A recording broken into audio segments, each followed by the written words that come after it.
We hear you well. The connection is very good. Please speak normally. And so, how's the situation in the area of ATO?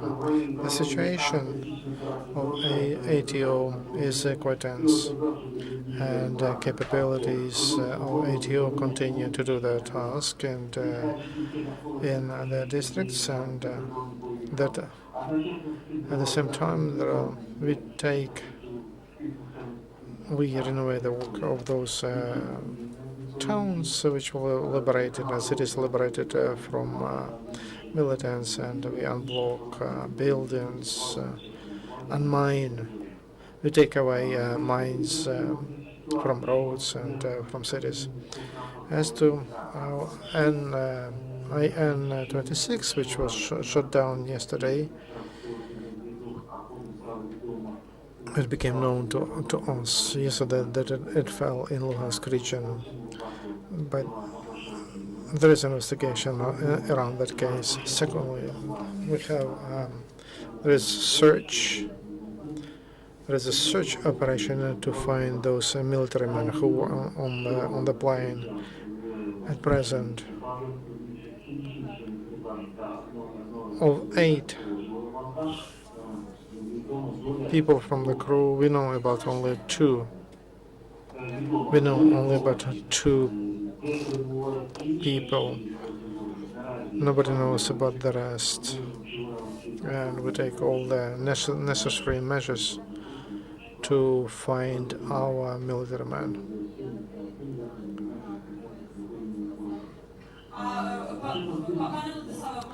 Vladyslav, about this plane, there is information that some members of the crew were arrested by militants. We have information that 2 of them, 2 members of the crew, they are in captivity,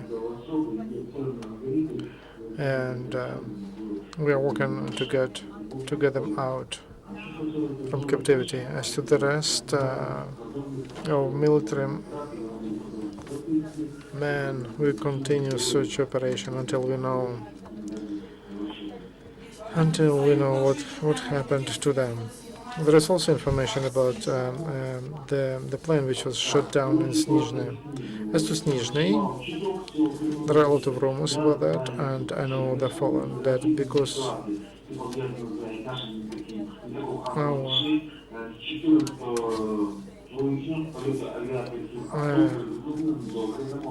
Ukrainian planes were not flying since yesterday.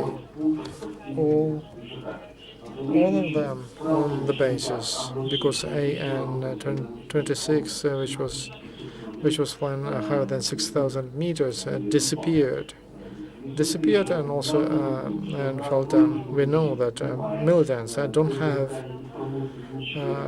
anti-craft guns to shoot planes so high. The question is how it happened that it fell down. So until we know, until the investigation must tell us how that happened.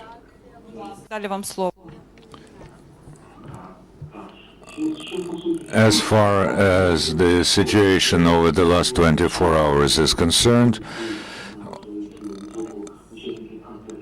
the separatists feel the serious influence on their part from the forces of anti-terrorist operation, and they are engaged in fierce resistance. There were 5 shellings of road checkpoints of anti-terrorist operations in 5 locations, and they do not only use small arms but also fire at our positions with anti-tank missiles and Grad salvo. During one of such shellings of our positions near Amvrosiivka, we lost 8 servicemen, they were wounded, and 2 people died. 2 servicemen died. Today we also had information that terrorists are firing at residential blocks in Luhansk. Yes, we have this confirmation, and we also have video on the internet about the militants firing at residential blocks, and they are making 5 to 8 rounds of fire at some directions, trying to discredit the anti-terrorist operation forces. This happens also in the vicinity of Luhansk airport, and they are firing at places where peaceful residents are gathering. Is evacuation of peaceful residents taking place? Because there's a lot of calls on the internet for people to leave Luhansk. Regrettably, I do not have information on this about evacuation. I know that we are using every means in order to provide for the safety of peaceful residents. We do not fire at the locations where militants are close to peaceful residents.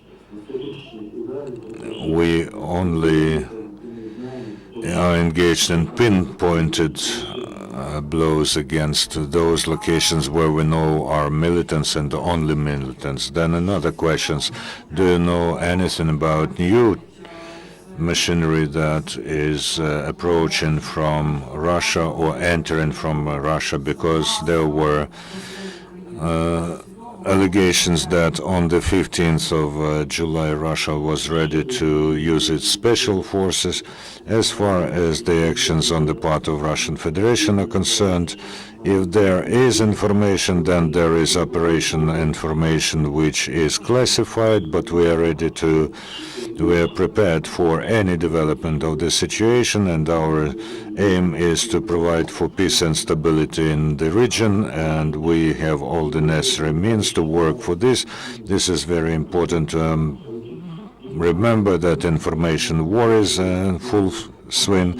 There's a lot of fake news in order to try to provoke panic in the society, so we have to be very careful about believing this and to use only verified sources.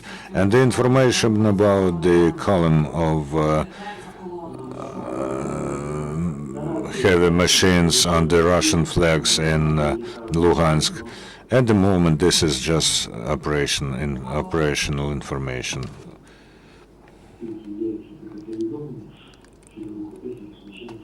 And of course, we are trying to verify all this. We have another 2 questions. Just a moment. Do you hear me? Dmitro Filuk, Union, you said that until the circumstances are clarified about the loss of An-26 plane, the flights of military aviation will be stopped. Does this mean that for the time of the investigation, the ground forces of Ukrainian army won't have support from the air?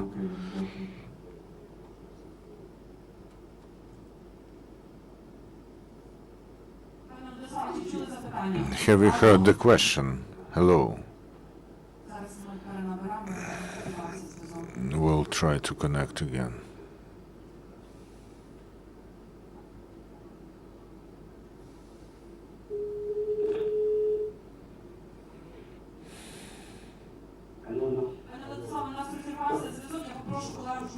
So we will repeat the question to you. Yes, yes.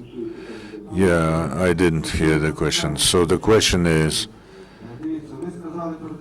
you said that until the circumstances of the fall of An-26 are investigated, the Ukrainian military aviation won't fly there. Does this mean that until the investigation is complete, ground forces of the Ukrainian army will not have support from air?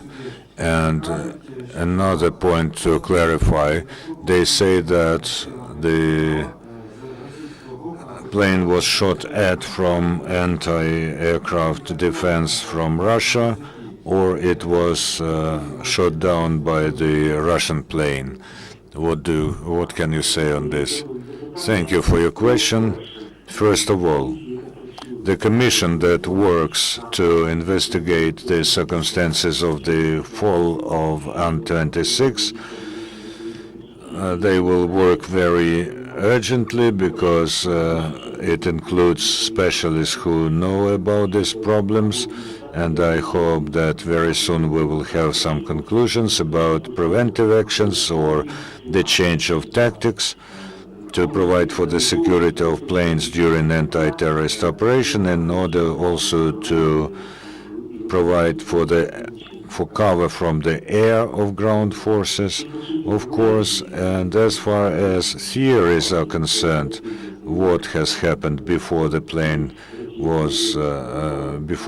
fell down, well, we are looking at they are looking at all the theories, but of course the commission works, and I think that allegations are not in place here because this is a very critical and specific situation.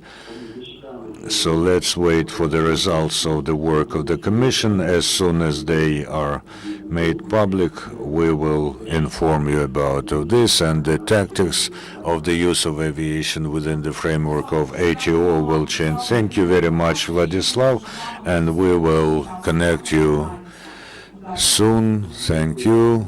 Take care. Goodbye. Goodbye. So our next briefing will happen at 3 o'clock. Anton Gerashchenko will be with us. Thank you.